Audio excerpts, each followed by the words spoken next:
The KCF Rallysport short course round 1 at Glastonbury was an event of utter attrition.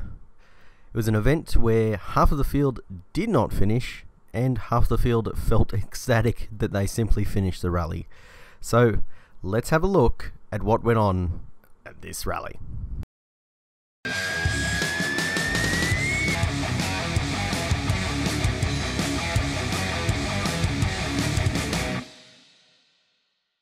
So, the Glastonbury KCF Rallysport short course round 1 consisted of 6 stages. It was 2 stages that were looped 3 times, and it provided a tough challenge. There was a 19 kilometre and a 3 kilometre. The 3 kilometre chucked up a couple of challenges for the drivers, but it was effectively the first stage that was 19 kilometres that really did the damage for a lot of competitors. Now, we'll have a quick look at the list of competitors in this event. There were effectively 22 entrants. There were supposed to be 23, but car number 5 had to pull out before the event started, hence their lack of inclusion in this list.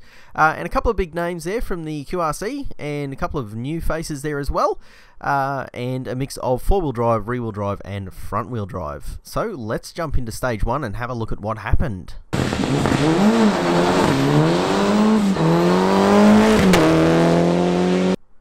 Chaos ensued in stage 1. We had 4 people crash out or have mechanical failures in stage that didn't stop them from continuing.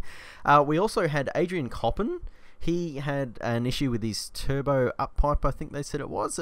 Something with the turbo had a failure, and it meant he had to crawl to the stage finish. So he did finish the stage, but that was effectively his event over for him. And then from there, we had a very loose battle at the top. It was pretty much Sean left at the top by himself, being chased by Craig Aggio, who actually had a puncture in the middle of that stage. So it's impressive the time he said. It's frightening to think what time he would have said if he didn't have the puncture. Now, before we move on to stage 2, we managed to catch up with one of the competitors who didn't reach the end of stage 1. Hey guys, so Michelle, you have a very empty trailer next to you. Do you want to explain to me what's happened there?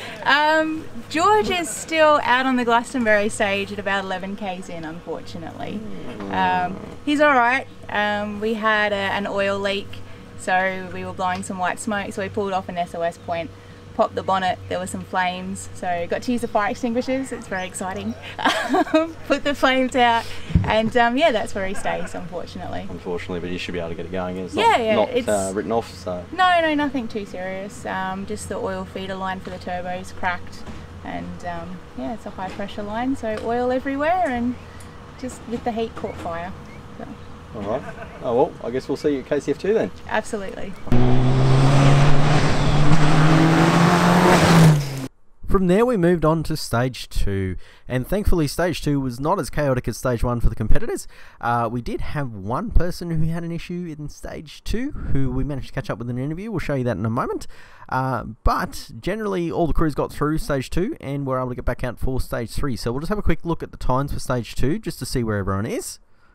So stage 2 done, was relatively close again, 1 second between first and second place there, Sean taking the stage win for the second time, and overall there wasn't a whole lot that happened in this stage. The only noteworthy issue was for Braden Wilson.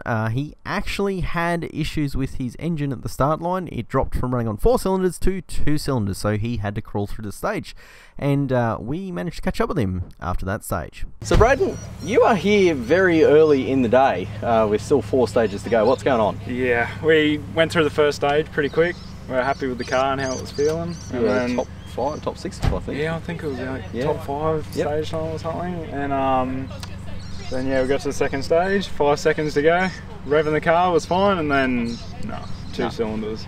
The whole stage, 2 cylinders in first gear with the hazard lights on. So it's not good. No, first DNF for the car, and yeah, never had a mechanical issue at all with it. So I mean, yeah, like you said, it's probably the car. It knows that it's got a replacement coming for QRC. That it's not going to get raced this year, so it'll probably only do 2 events this year. Yep. So now it's yeah, you got to try and fix it. So. Unfortunate. All right, man. Unfortunately. Thanks for your time. Too easy.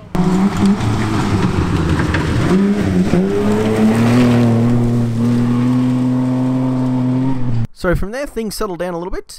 We had 16 cars start stage 4, but effectively only 15 were in the running. That 16th car was Adrian Coppen. He had repaired his car, but because he had missed stage 2, he was effectively out of the running for the event. It was just a test for him. So let's have a look at the results of stage 3. This was the stage of the fight back. Craig Aggio took 18 seconds out of Sean Dragona in that stage, edging the gap a lot closer from first to second. And also a noteworthy time from Stephen Casper in his first event in the Ghost Rallysport entry. 33 seconds down on Craig's time, but impressively still quicker than some of the four-wheel drives, which is a very impressive feat given the length of this stage. So we'll move now on to stage 4 results. So an impressive win from Craig in that stage again, edging out Stephen Casper of all people by 4 seconds. Stephen again in his first event, that's quite impressive, getting a second fastest time in the stage.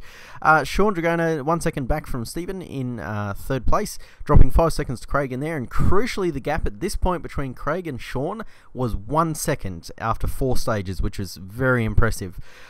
From there it sort of clusters down a little bit, but crucially we didn't have any further DNFs at the end of the stage. However, going into stage 5, we did have a number of DNFs, so let's have a look at that in a moment.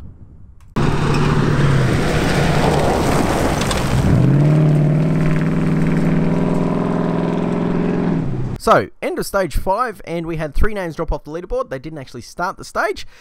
They just decided not to continue in Service Park. We also had very interesting thing happen. You'll notice Craig Aggio's name has dropped off that leaderboard. In fact, he was the slowest time in this stage, and that is because he had a fan belt snap. So unfortunately the fight for the lead was done for Craig. It was all but Sean's for the taking, but it is what it is. This is rallying. This is the unfortunate things that happen. The other noteworthy thing to happen in the stage was Stephen Casper, again, very competitive time, second overall, 15 minutes and 1 second in that time stage. So let's move on to the last stage and have a look at the overall results. So Craig Aggio, having repaired that fan belt, came back swinging and set the fastest time by 4 seconds ahead of Sean Dragona, equal fastest with Stephen Casper again. And unfortunately for Craig, the win went begging. He would have had it almost certainly if he hadn't had that fan belt issue. But it is what it is. This is rallying, and congratulations on Sean for winning the rally. So let's have a look at these overall results. So this is how it all panned out after many competitive kilometres of driving. So we had Sean Dragona taking the win, Kim Ackworth in second, 2 minutes 19 seconds down on Sean. Marco Jensen just took third place off Chris Wedding and Adam O'Brien. Chris Wedding and Adam O'Brien had tied times. They were just 2 seconds down on Marcon, so very competitive. Well done to all the competitors there. And of course our condolences to Craig Aggio, who would have had that event win, man. He would have been so close. If he didn't win it, he would have been a very close second to Sean. But unfortunately, as we said, he had that fan belt issue.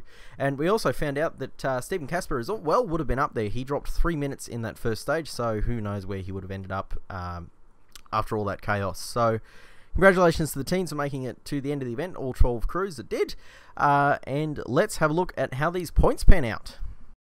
So the point scores are broken up into 4-wheel drive, rear-wheel drive and front-wheel drive. So going first is the 4-wheel drive driver's points.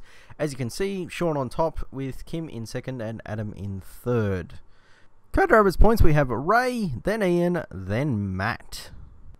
Moving into rear-wheel drive, we have the most competitors that finished. We have in first place Chris, then Stephen, Craig, then Colin, then Gary. For co-drivers, we have Megan, then Grant, then Rachel, then Wayne, and Greg. Finally, we have front-wheel drive, and winning that was Marco, then Dale, then Doug, then Stephen. And finally, we have Ben, Jason, Debbie, and Jared rounding out the co-drivers. So that'll round out our coverage of the KCF Rallysport Short Course Challenge Round 1 Glastonbury. Thank you so much for tuning into our content. We will start looking forward to the Rally Wit Sundays and QRC 1. So thank you again for watching, and we'll catch you in the next video.